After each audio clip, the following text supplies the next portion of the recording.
As someone who in elementary school, middle school, high school, struggled with focusing in class, getting assignments done on time, I know what it's like to have to navigate through that and schedule your time wisely and organize everything. You're not thinking the same way as your peers, as people around you, when it comes to focusing and putting in work and critically thinking about an issue. Anything that even slightly seems better or more rewarding or pleasurable than whatever it is you're working, you will cling to that in a heartbeat. What I did is I had to adjust my way of thinking, my scheduling, in order to get the work done and focus. For me, it was a mixture of two things. One, when it didn't become an option for me to just goof around and not pay attention, when I knew that there was a direct reward to me paying attention, and that if I did not pay attention, that then I would not get that reward, and or there'd be some sort of negative ramifications for that. The second is learning in what environments and what times you work best. For me, and this is what I still do to this day, I try my best to not do any work after dinner. Meaning I wake up and as soon as I have my coffee, I'm doing my work. And I sit there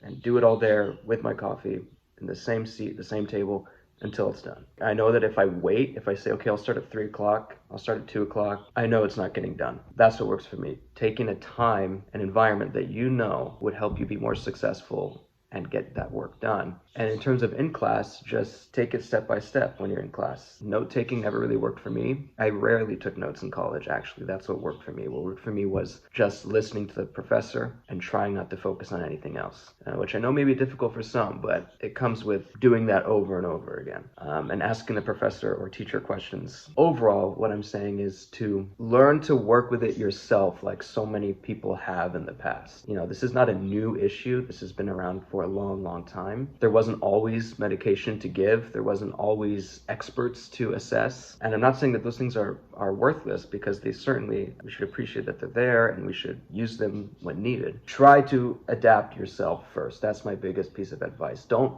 let it be something that makes your identity, that tells people who you are. Try to work like the person next to you and try to listen like the person next to you step by step. And if nothing works, then you can start taking it more seriously in terms of meeting with a doctor, getting medication perhaps. Try to know that, you don't have a choice. You have to listen. You have to do the work. Therefore, you need to see what options work best for you. Once you find the time and environment that's most comfortable for you, where you're most productive, that's the best first step to succeeding with such issues.